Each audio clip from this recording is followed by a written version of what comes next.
Стреличарството е можеби еден од спортовите кои што се најинтересни за гледање и веднаш ви остава впечаток уште на прв поглед.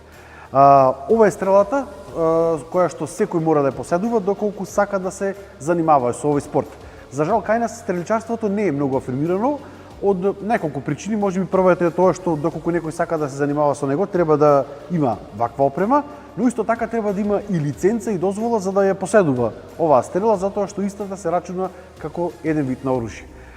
Стреличарството не е толку многу експонирано во Македонија, но полека навлегува особено кај младите, а повеќе за него ќе ни каже нашиот соговорник Александар Костадиновски, основач на стреличарскиот клуб Стрелеци од Прилеп, кој што морам да кажам дека е единствен клуб во целата држава кој што функционира и работи со сите потребни лиценци кои што се за овој спорт, како што кажав, и за оваа стрела треба да се поседува дозвола.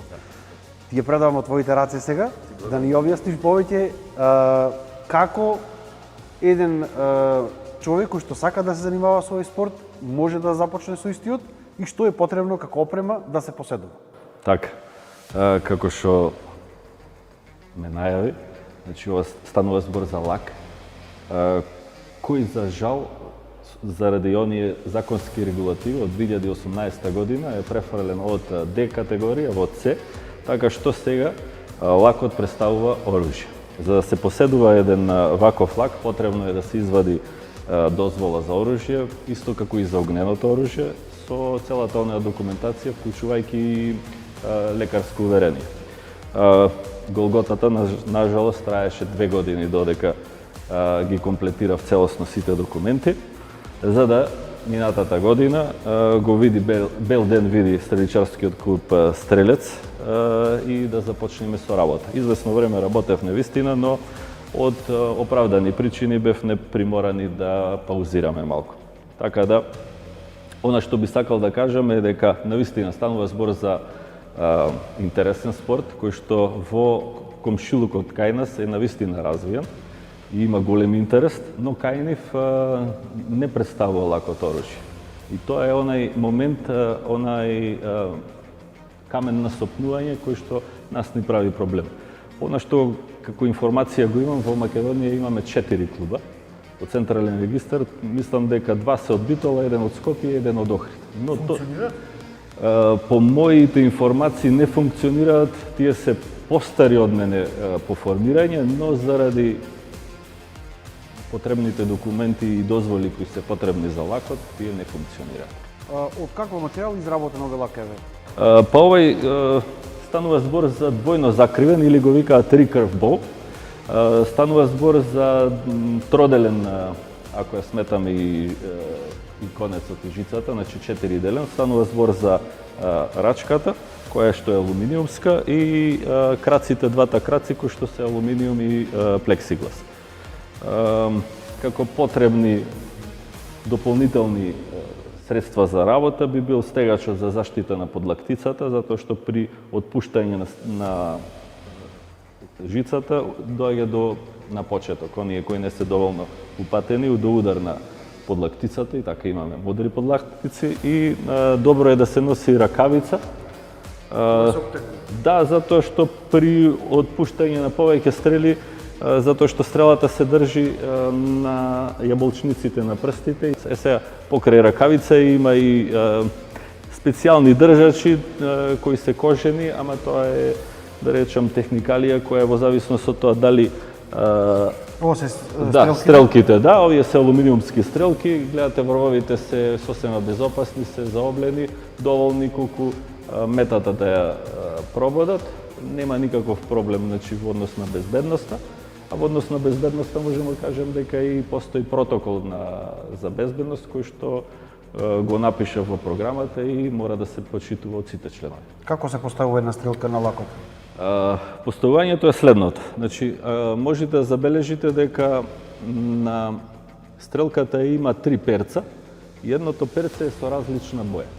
Овие се двете жолти, едното е црвено, се поставува на таков начин што ја спуштаме стрелката долу, ја држиме со показалецот од левата рака,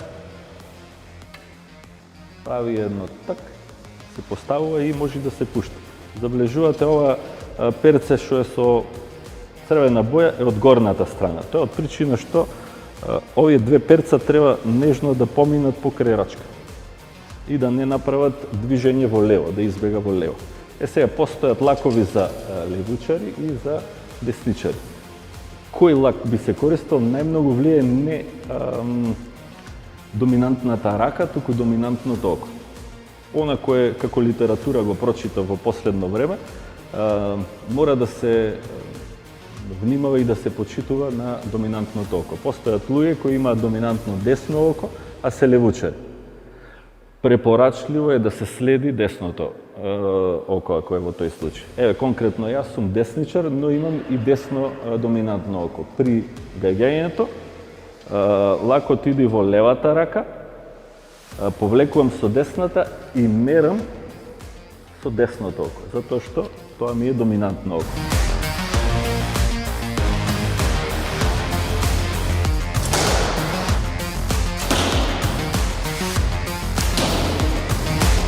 Сега ќе во мети, како што имавме и можности претходно да видиме, дали за овој спорт потребно е растојание, дали има растојанија од колку метри треба да се гаѓа во метата? Така, има повеќе типови на преварување. Дисциплини, да. Точно така. Значи, она кое го знаеме сите олимписки спорт е така, еден од најстарите спортови, олимписки спортови, меѓу првите е стреличарството, се гаѓало од почеток на поголеми далечини во поле и тоа го викаат field archery во поле. Има три случаи, едниот случај е гаѓање на 91 метар далечина, се гаѓа 12 стрелки 6 пати. Исто така има втора помала далечина од 71 метар и третата е на 55 метри. Тоа е во поле. Кога станува збор за затворен простор, далечината варира од 5 метри до 35. А во последно време, покрај олимписки, како олимписки да речам спорт, во зародиш и во експанзија да речам е бербол се вика. Бербол е гаѓање со лак кој не содржи никакви нишански справи. Значи, можете да забележите, овој лак има предвидено можност да се стави тек, контратек, нишански справи и да се гаѓа на поголеми далечини. Но она јас кој би го практикувал овдеки со членовите на клубот би било бербол, значи гаѓање, инстинктивно гаѓање без нишански справи. Од една едноставна причина да се опуштиме и да уживаме во спортот, а не да биде математика и физика. Дали е потребна претходно некаква физичка и психичка подготовка за да се занимаваш со стреличарство?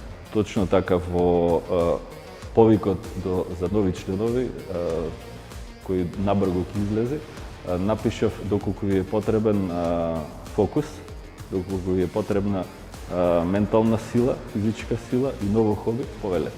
Значи, за да се занимава човек со овој спорт, прво треба да биде ментално јак, силен, а потоа и физички. Она кој го предвидел во програмата за работа, најпрвин е загревање.